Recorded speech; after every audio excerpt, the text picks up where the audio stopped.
Julio César Chávez Jr. finalmente abrió la boca y está contando todo.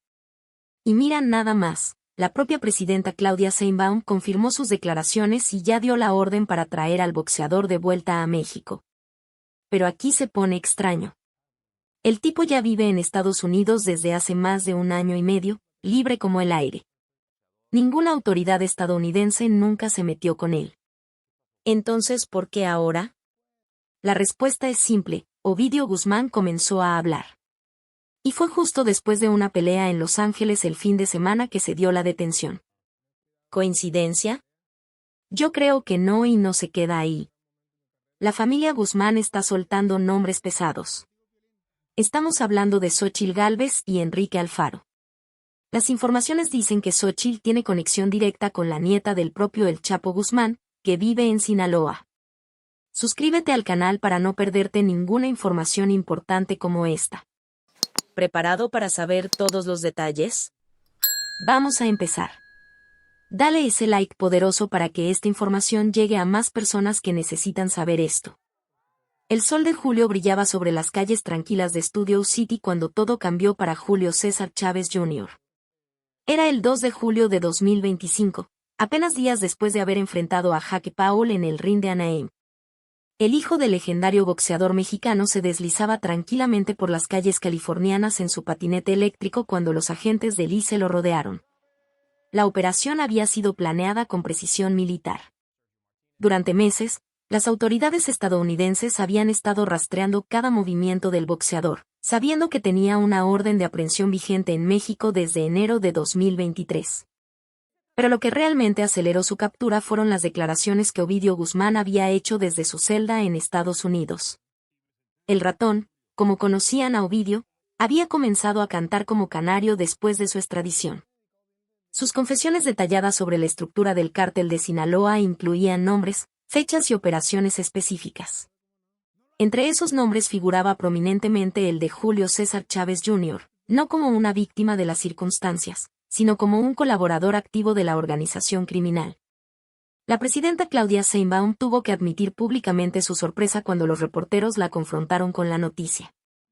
Durante su conferencia matutina del 4 de julio, reconoció que personalmente no tenía conocimiento de la orden de aprehensión. Fue hasta que se comunicó con la Fiscalía General de la República que el fiscal Alejandro Gertz Manero le confirmó la existencia del proceso legal. La investigación había comenzado en noviembre de 2019, cuando el ICE presentó una denuncia por tráfico de armas. Durante 4 años, los investigadores habían tejido una red de evidencias que incluía interceptaciones telefónicas, registros migratorios y testimonios de colaboradores. La orden de aprehensión formal se emitió en enero de 2023, junto con las de otros 13 individuos vinculados al cártel de Sinaloa, incluyendo a Ovidio Guzmán y Néstor Pérez Salas, el Nini. Durante más de 1 año y medio, Chávez Jr. había vivido en Estados Unidos de manera casi permanente. Había ingresado legalmente en agosto de 2023 con una visa de turista B2, que expiró en febrero de 2024. A pesar de esto, las autoridades estadounidenses le habían permitido permanecer en el país, incluso otorgándole un permiso especial bajo la administración de Joe Biden en enero de 2025. Esta decisión había sido controversial dentro del gobierno estadounidense. Algunos funcionarios consideraban que Chávez Jr. representaba una amenaza para la seguridad nacional, pero la administración anterior había decidido no priorizarlo para deportación. Todo cambió cuando Donald Trump asumió la presidencia y endureció las políticas migratorias. El proceso de deportación se activó inmediatamente después de la detención. Las autoridades mexicanas confirmaron que estaban preparadas para recibir al boxeador y proceder con el cumplimiento de la orden de aprehensión. La extradición prometía ser rápida, considerando que ambos países tenían evidencias sólidas contra él. La noticia sacudió al mundo del boxeo mexicano y latinoamericano. Los fanáticos del deporte se preguntaban cómo el hijo de una leyenda había llegado tan lejos en su asociación con el crimen organizado. Las redes sociales se llenaron de especulaciones y teorías, mientras los medios de comunicación comenzaban a desentrañar la compleja red de relaciones que había llevado a esta situación. Lo que nadie esperaba era que esta detención fuera solo el primer acto de un drama mucho más grande. donde las ambiciones desmedidas y las decisiones equivocadas habían construido un camino sin retorno hacia las profundidades del crimen organizado. Las revelaciones sobre el verdadero papel de Julio César Chávez Jr. dentro del cártel de Sinaloa comenzaron a emerger como piezas de un rompecabezas macabro. La Fiscalía General de la República tenía en sus archivos evidencias que pintaban un retrato escalofriante del excampeón mundial. Había sido utilizado como un instrumento de tortura humana al servicio de la organización criminal más poderosa de México. Según los documentos oficiales filtrados por el periodista Luis Chaparro, Chávez Jr. funcionaba como el golpeador oficial del cártel, un título tan específico como aterrador. Su jefe directo era Néstor Ernesto Pérez Salas, alias El Nini, el sanguinario jefe de seguridad de los Chapitos que había sido extraditado a Estados Unidos en mayo de 2024 tras ser capturado en noviembre de 2023. El Nini era conocido en los círculos del narcotráfico como uno de los operadores más violentos y despiadados. Había experimentado con fentanilo en personas vivas hasta provocarles sobredosis fatales, había torturado y asesinado a informantes de la DEA. Y había construido un aparato de terror que mantenía a raya a cualquier disidencia dentro del cártel. En este contexto de brutalidad sistemática, Chávez Jr. había encontrado su lugar. Las interceptaciones telefónicas realizadas entre diciembre de 2021 y junio de 2022 revelaron conversaciones explícitas sobre las funciones del boxeador. En estas comunicaciones, dos miembros del cártel identificados como HSI y HNI-2 describían con escalofriante naturalidad cómo el Nini utilizaba a Chávez Jr. para castigar a subordinados que cometían errores operacionales. La metodología era tan simple como brutalmente efectiva. Cuando un recluta del cártel fallaba en sus responsabilidades o ponía en riesgo las operaciones, el Nini ordenaba que lo colgaran como un costal de boxeo. Entonces llamaba a Julio César, quien llegaba y comenzaba a golpear al castigado con la misma fuerza y técnica que había desarrollado durante años en el cuadrilátero profesional. Una de las conversaciones interceptadas describía con detalle este proceso. El Nini les dice que si aguantan los golpes de ese vato los va a dejar ahí, y si no, pues se van a morir. Los subordinados del cártel hacían referencia específica a la resistencia física de Chávez Jr., recordando su pelea contra Saúl Canelo Álvarez, donde había soportado golpes durante 12 rounds completos. La casa segura donde se realizaban estos castigos también servía como almacén de armas y centro de detención para personas secuestradas. Era un complejo operativo donde la violencia, el tráfico de armamento y el secuestro se entrelazaban en una red criminal que abarcaba múltiples actividades ilícitas. Chávez Jr. no era un visitante ocasional, era parte integral de este sistema de terror. Los investigadores habían documentado al menos 2 encuentros específicos entre Chávez Jr. y el Nini antes de la extradición de este último. Estos encuentros no eran casuales, representaban reuniones operativas donde se planificaban castigos y se coordinaban actividades criminales. La relación entre ambos había sido construida sobre la base de la violencia compartida y la lealtad criminal.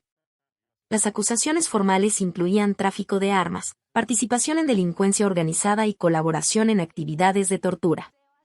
Pero más allá de los cargos legales, las evidencias revelaban un patrón de comportamiento que había transformado al hijo de una leyenda del boxeo en un instrumento de terror al servicio del narcotráfico. El expediente también contenía evidencias de que Chávez Jr. había participado en la adquisición de armamento para la facción de los Chapitos liderada por Ovidio Guzmán.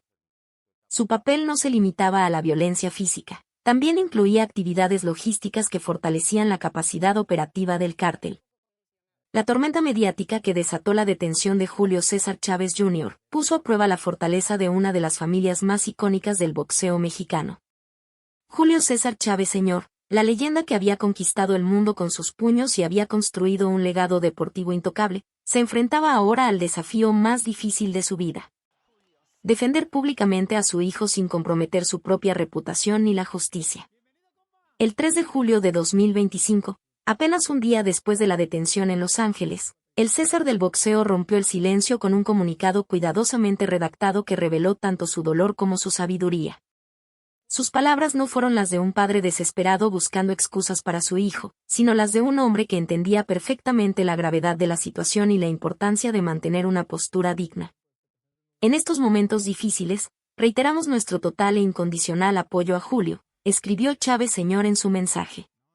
Sin embargo, Lo que siguió mostró una perspectiva madura y realista. Confiamos plenamente en su inocencia y en su calidad humana, así como en las instituciones de justicia tanto de México como de los Estados Unidos, en quienes depositamos nuestra esperanza para que esta situación se aclare conforme a derecho y a la verdad.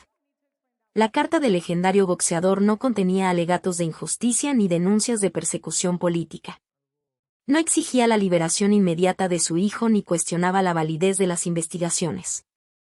En cambio, pedía respeto al proceso legal y confiaba en que las autoridades actuaran conforme a la ley. Esta postura reveló una comprensión profunda de que, independientemente de los lazos familiares, la justicia debía seguir su curso. Días después, cuando se reveló que los abogados de Chávez Jr. habían presentado entre 5 y 6 amparos para evitar su detención al llegar a México, Chávez Sr. volvió a pronunciarse con una claridad que sorprendió a muchos. Sé que hay muchas personas que quieren ayudarme y lo agradezco de corazón, pero quiero dejar en claro que desconozco los amparos que se han presentado hasta este momento, declaró públicamente.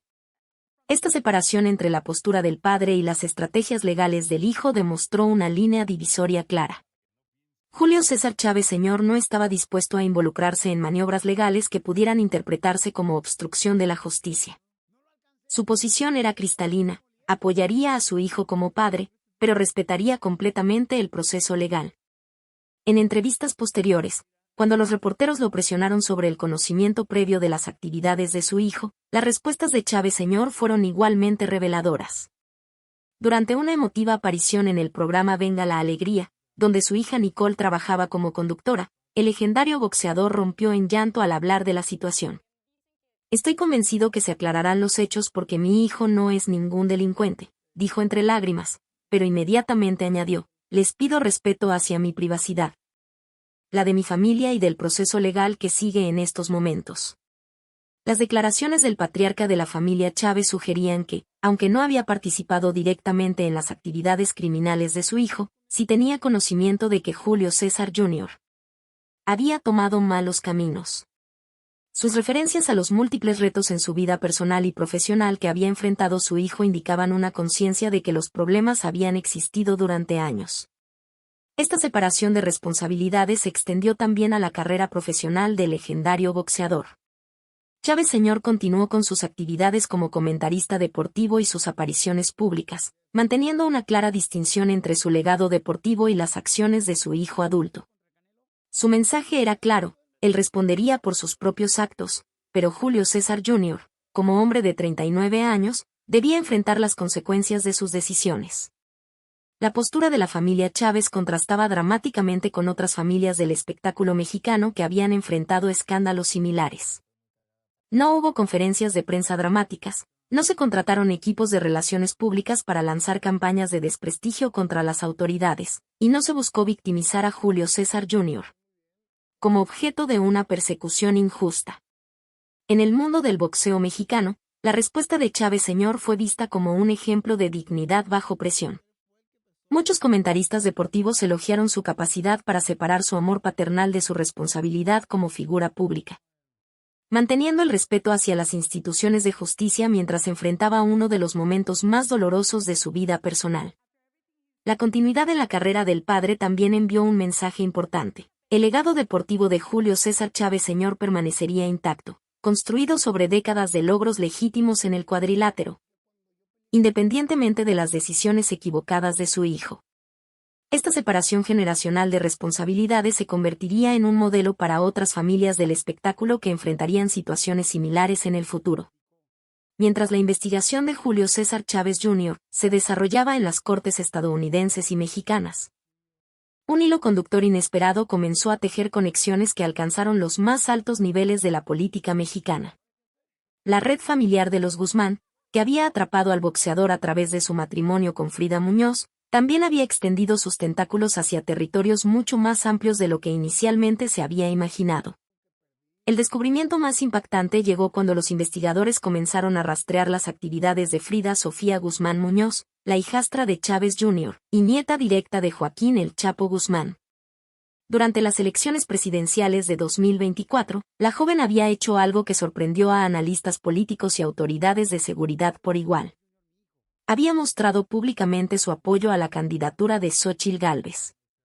El 2 de junio de 2024, día de las elecciones, Frida Sofía había compartido en sus redes sociales una fotografía que se volvería emblemática por razones que nadie anticipó en ese momento.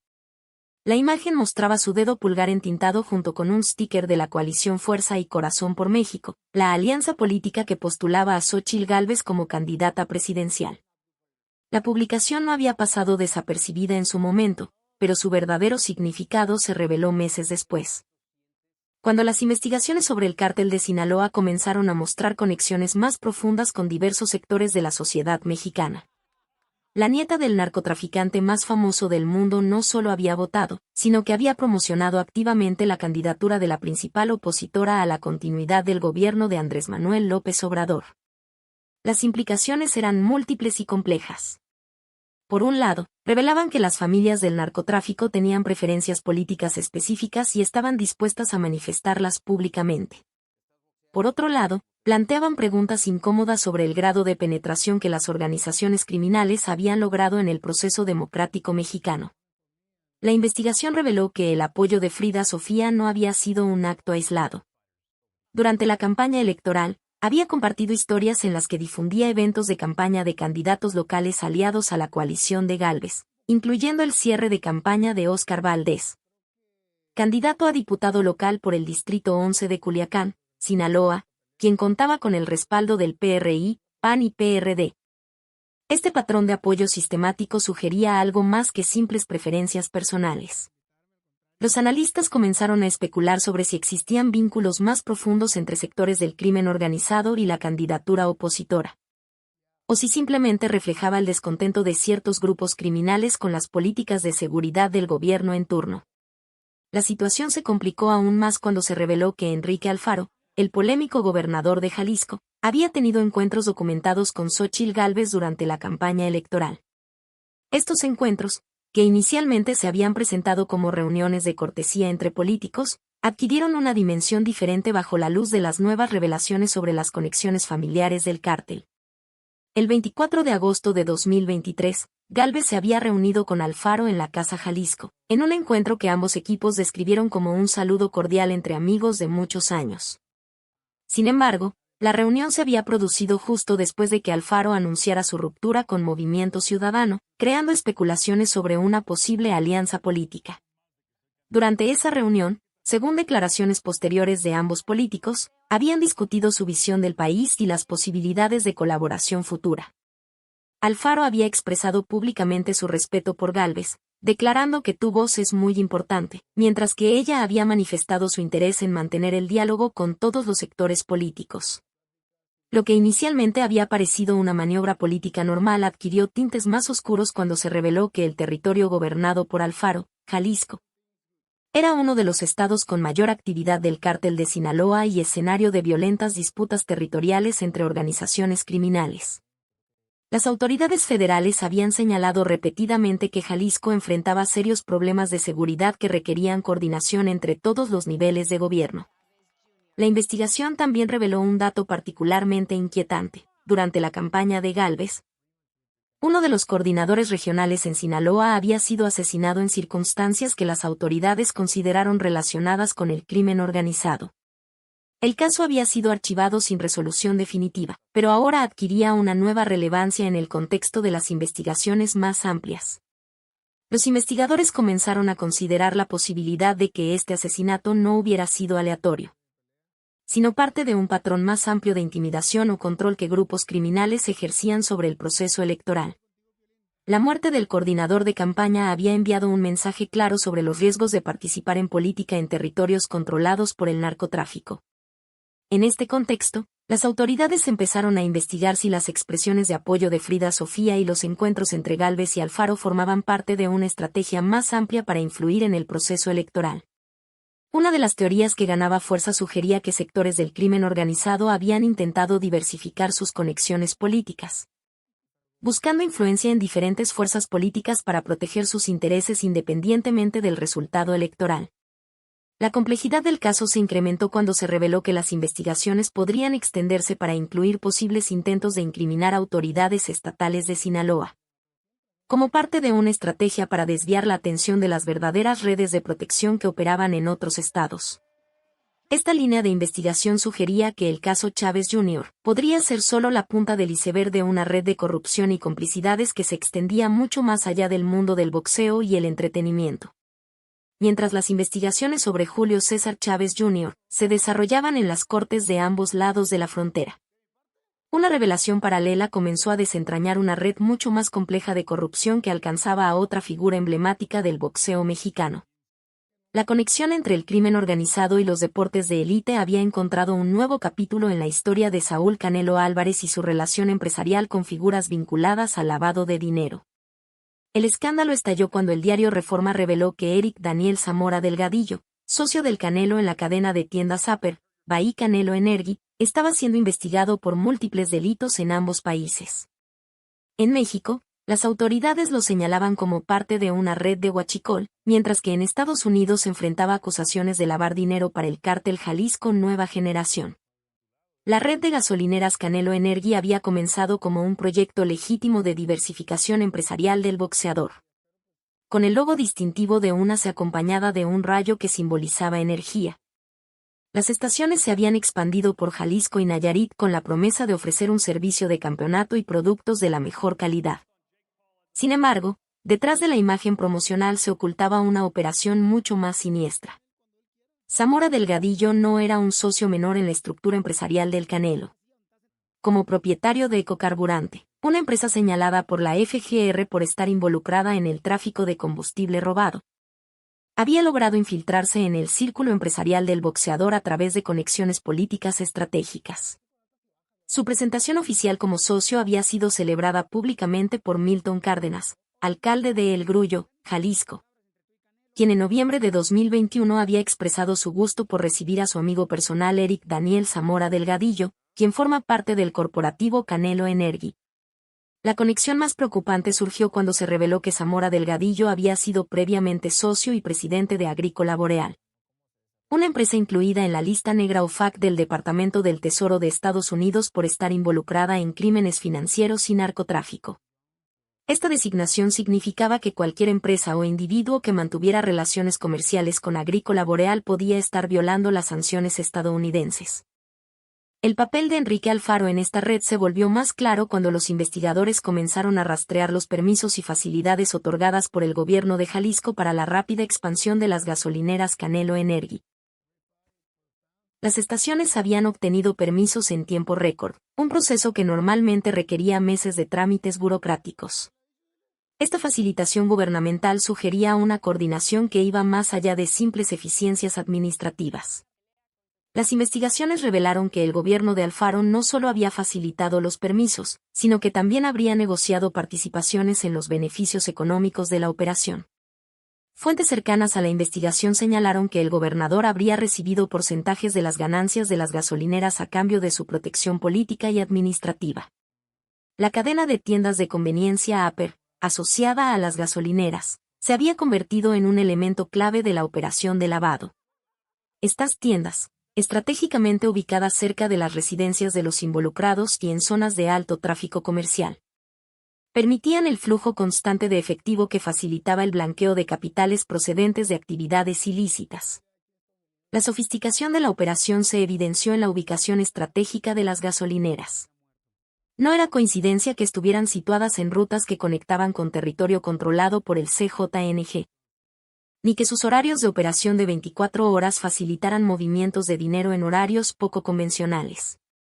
La red había sido diseñada para aprovechar tanto la legitimidad del nombre del Canelo como la protección política que ofrecía el gobierno de Jalisco. Uno de los aspectos más perturbadores del caso era la forma en que se había utilizado la imagen del boxeador para legitimar una operación criminal. El Canelo, considerado un símbolo del éxito mexicano en el extranjero, había sido convertido involuntariamente en la cara visible de una red de lavado de dinero que operaba bajo la protección de autoridades estatales. La investigación también reveló conexiones con José Isabel El Choco Murguía Santiago, hermano del exalcalde de Teochitlán, José Ascensión Murguía, quien había sido detenido en mayo por presunta colaboración en los crímenes del Rancho Izaguirre. El Choco era propietario de Mefra Fletes, una empresa de transporte involucrada en mega decomisos de combustible robado en Tamaulipas y Baja California. Las apariciones de El Choco en peleas del Canelo en Estados Unidos, acompañado por Eddie Reynoso, entrenador y promotor del boxeador, sugerían que la infiltración criminal en el entorno del deportista había sido más profunda de lo inicialmente sospechado. Estas conexiones revelaban un patrón de penetración sistemática del crimen organizado en el mundo del deporte de élite.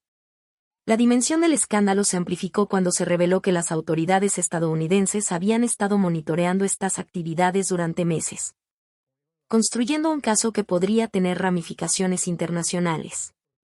La designación de Agrícola Boreal en la lista OFAC había sido solo el primer paso de una investigación más amplia que ahora amenazaba con exponer una red de corrupción que conectaba el deporte, la política y el crimen organizado en una de las entidades más importantes de México.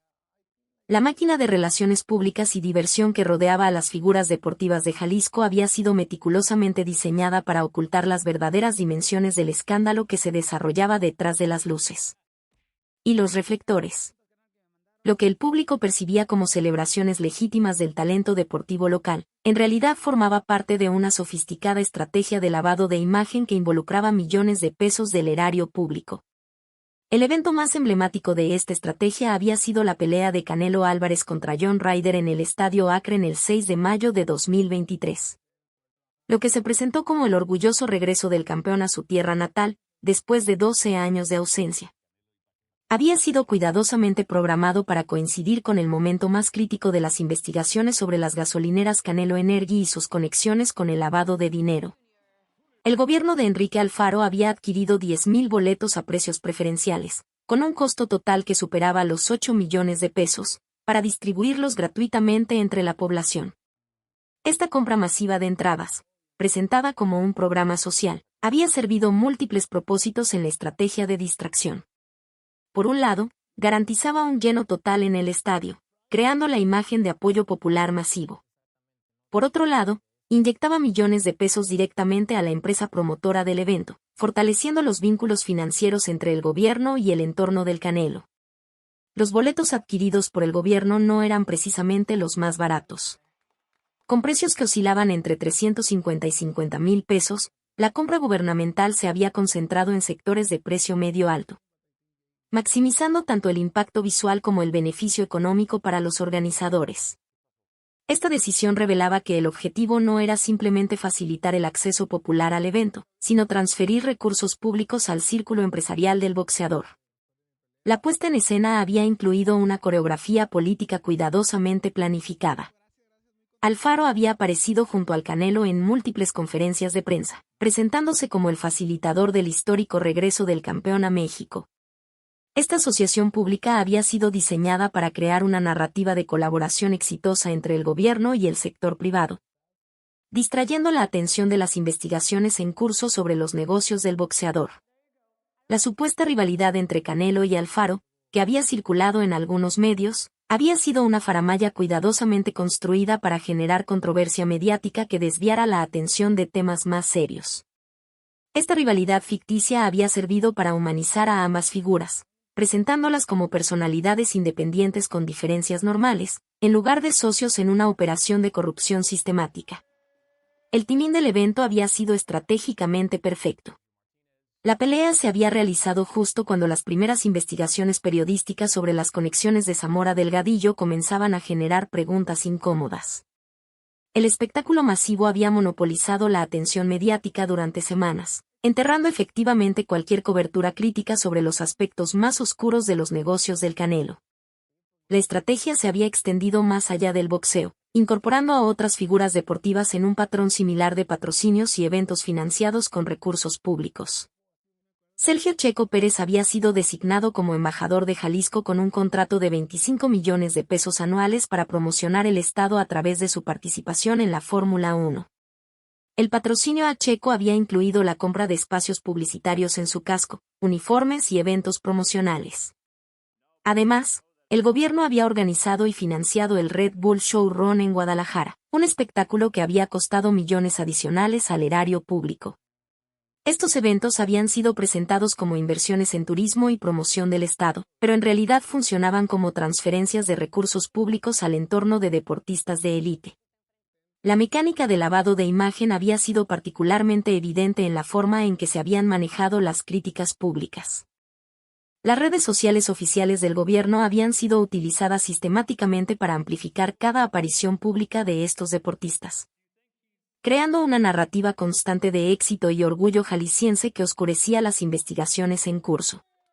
Cada victoria de Checo en la Fórmula 1, cada combate exitoso del Canelo había sido acompañada de despliegues mediáticos gubernamentales que reforzaban la asociación entre el gobierno de Alfaro y el éxito deportivo.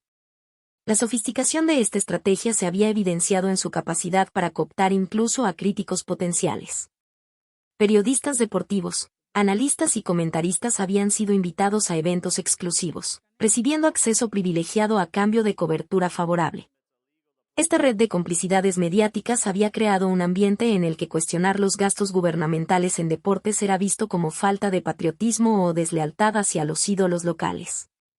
El costo total de esta operación de lavado de imagen había superado los 50 millones de pesos en apenas 2 años.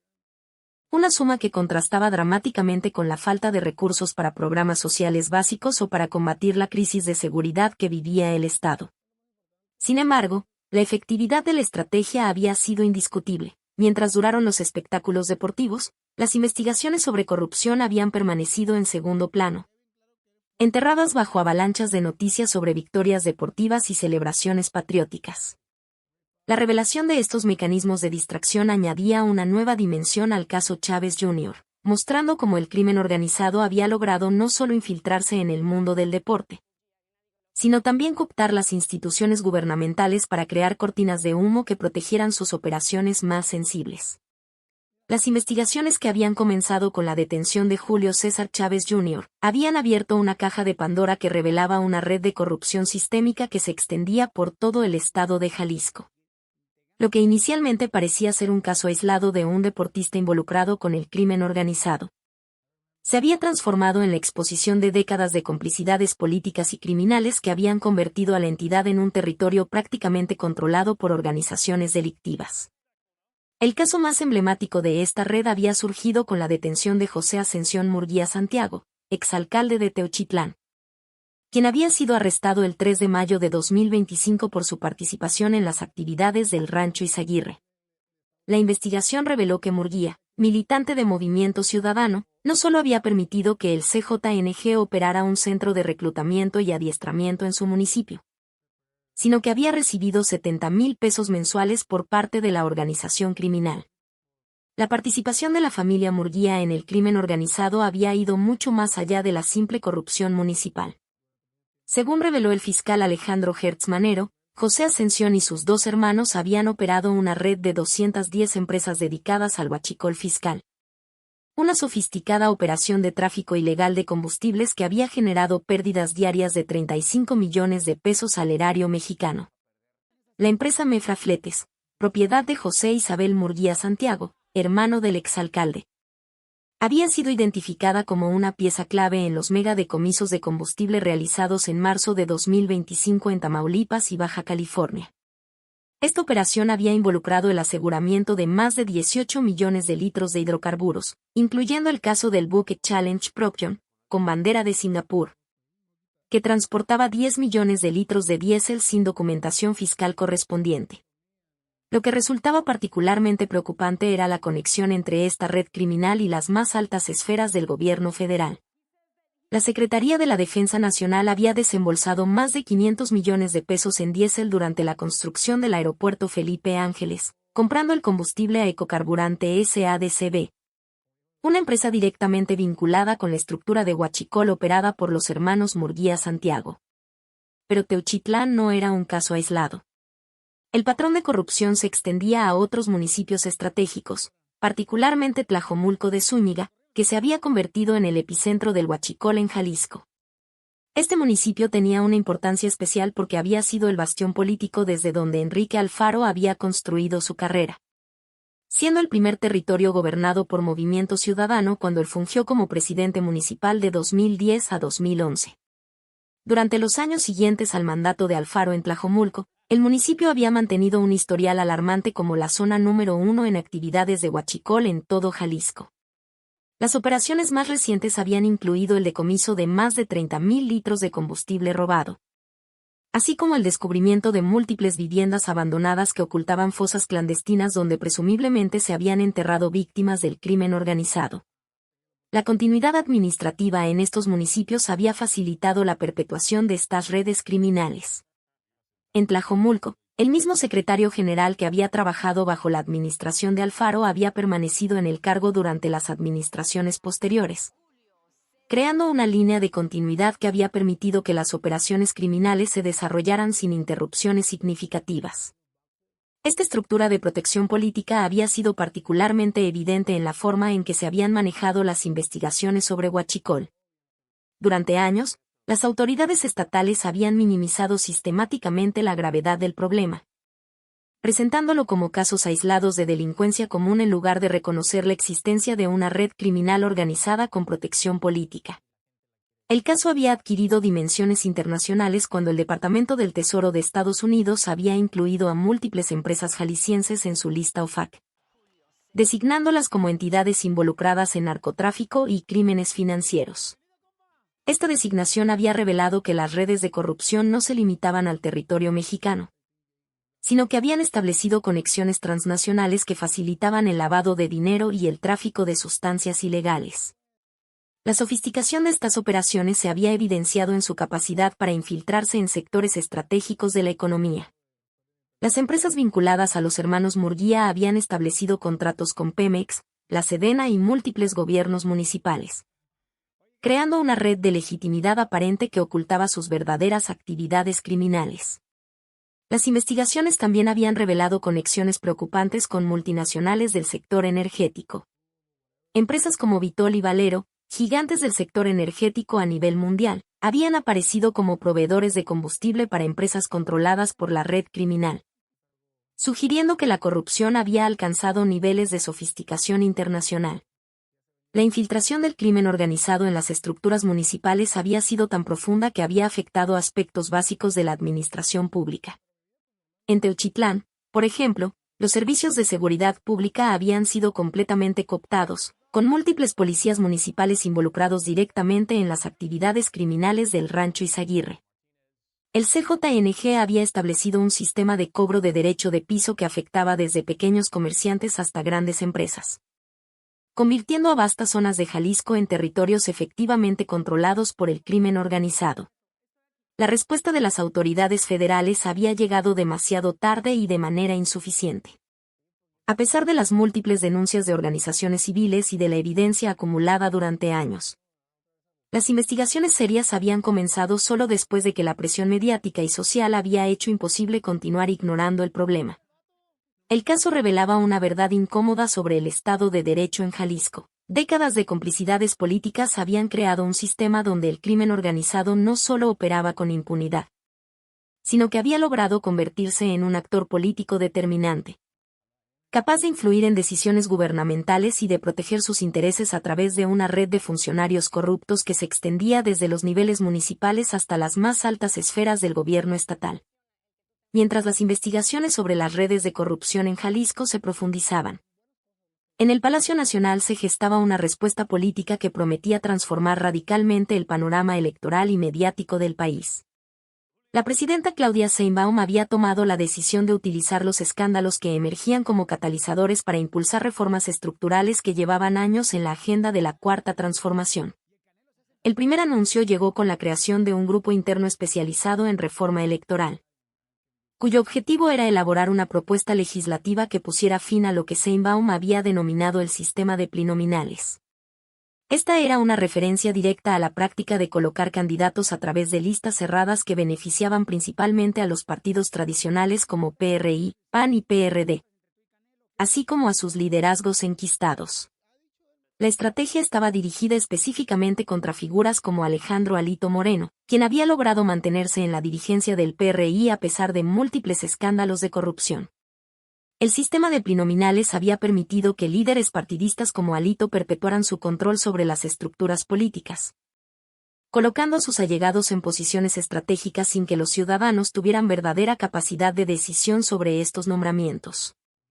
La propuesta de reforma contemplaba la eliminación completa del sistema de listas cerradas y la implementación de mecanismos que garantizaran que todos los cargos de elección popular fueran decididos directamente por los votantes. Esta medida representaba un golpe directo al corazón del sistema político tradicional, que había utilizado las candidaturas plurinominales como moneda de cambio para negociaciones internas y como mecanismo de protección para políticos en riesgo. Pero la agenda reformista de Sheinbaum no se limitaba al ámbito electoral. El escándalo de Televisa Leaks había proporcionado el pretexto perfecto para revisar uno de los casos más controvertidos del sexenio anterior. La decisión judicial que había protegido a la empresa de enfrentar consecuencias por el uso de facturas falsas en sus operaciones comerciales. Durante la administración de López Obrador, el caso Televisa había generado tensiones significativas entre el gobierno y el Poder Judicial. La empresa había sido acusada de utilizar facturas falsas por valor de miles de millones de pesos para evadir impuestos. Pero una decisión de la Suprema Corte había protegido a la televisora de las consecuencias fiscales de estas prácticas. Sheinbaum había anunciado que su administración revisaría esta decisión, argumentando que los ministros de la Corte habían actuado en protección de empresas fraudulentas durante sus últimos días en el cargo. La crítica a los ministros salientes se había vuelto particularmente ácida cuando Sheinbaum reveló el caso de 3 grandes contribuyentes que habían pagado créditos fiscales al SAT durante la gestión del ahora ministro Alfredo Gutiérrez Ortiz Mena, quien había sido jefe del Servicio de Administración Tributaria entre 2008 y 2012. Según la presidenta, estos contribuyentes habían acudido posteriormente a los tribunales para expresar su inconformidad con los pagos realizados.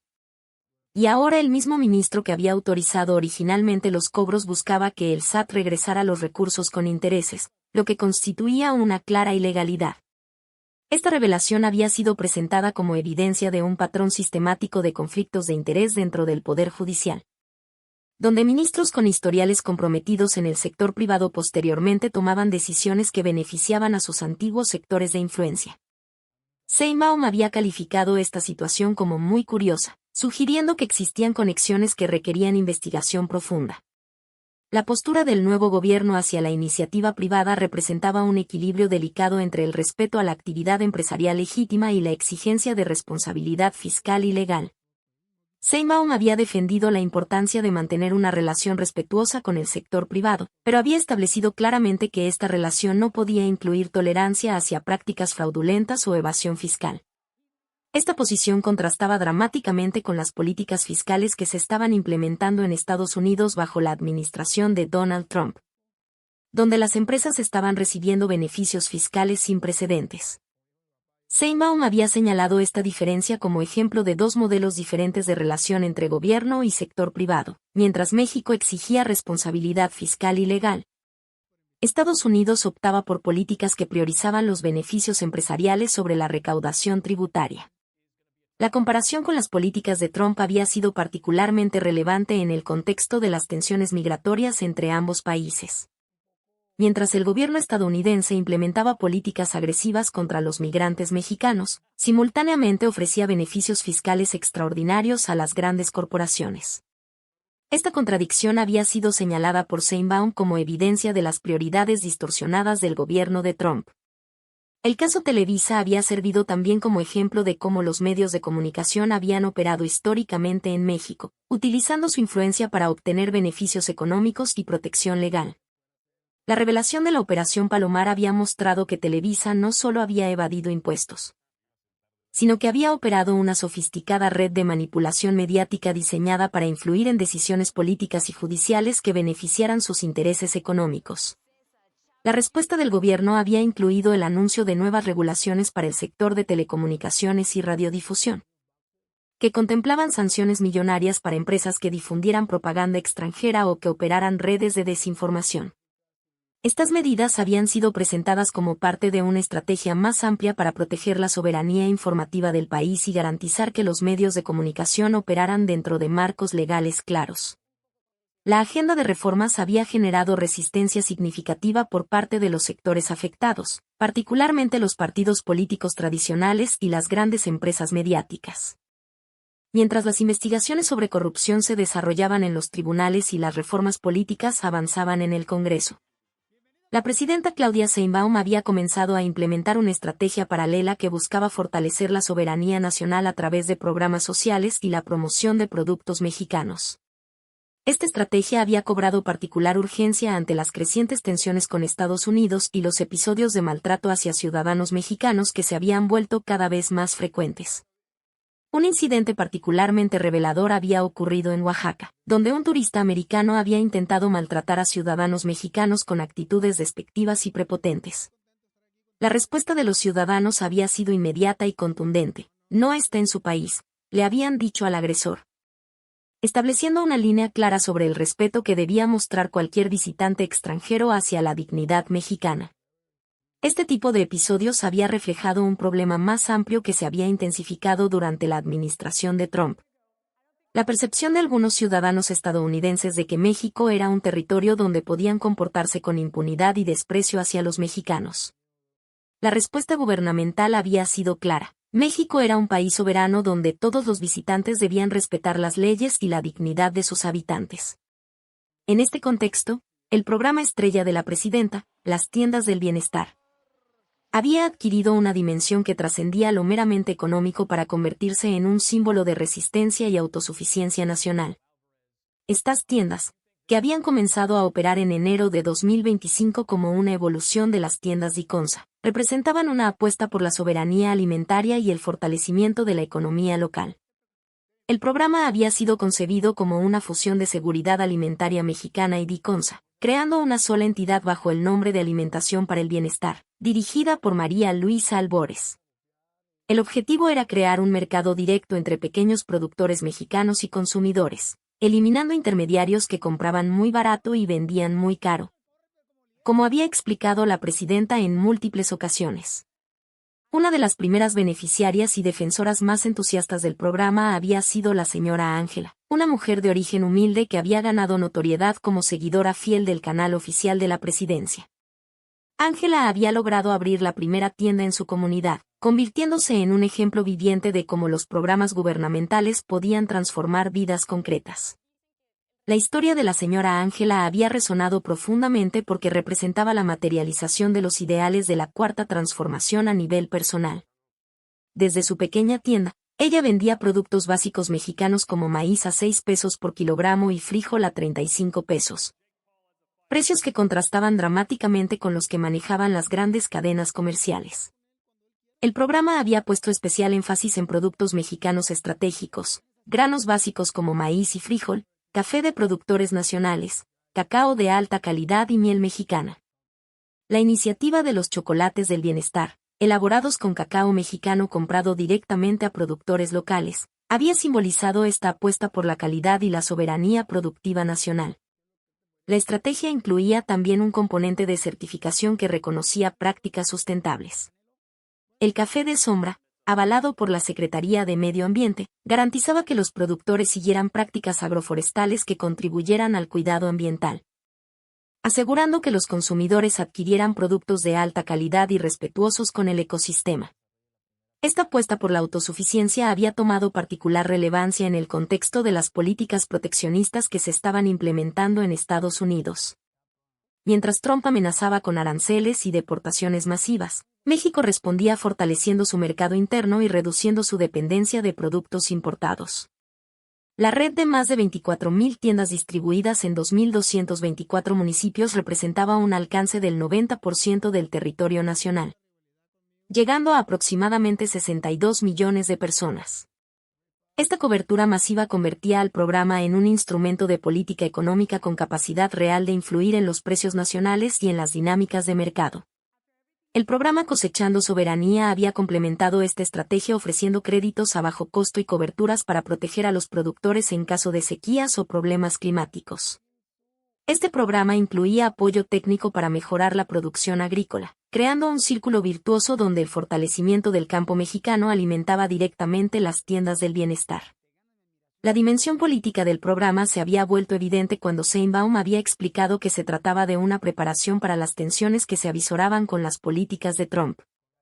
La idea era reducir la vulnerabilidad de México ante presiones externas, construyendo un mercado interno robusto que pudiera resistir shocks económicos derivados de conflictos comerciales. Los resultados iniciales habían sido prometedores. En las comunidades donde operaban las tiendas, los precios de productos básicos habían mostrado una tendencia a la estabilización, mientras que los ingresos de pequeños productores habían experimentado incrementos significativos al eliminar intermediarios que tradicionalmente se quedaban con la mayor parte de las ganancias. El programa había generado también un efecto multiplicador en términos de cohesión social. Las tiendas se habían convertido en centros de actividad comunitaria donde las familias no solo compraban productos básicos, sino que también intercambiaban información sobre programas gubernamentales y organizaban actividades colectivas. La respuesta de la población había sido particularmente entusiasta en zonas rurales y periferias urbanas, donde el acceso a productos de calidad a precios justos había representado un cambio significativo en la economía familiar. Casos como el de la señora Ángela se habían multiplicado por todo el país, creando una red de historias de éxito que fortalecían la narrativa gubernamental sobre la efectividad de los programas sociales. Esta estrategia de soberanía alimentaria había adquirido también una dimensión cultural importante. Al promover productos tradicionales mexicanos como el cacao, el café de sombra y la miel, el programa había contribuido a preservar y revalorar tradiciones productivas que habían estado en riesgo debido a la competencia de productos industrializados importados.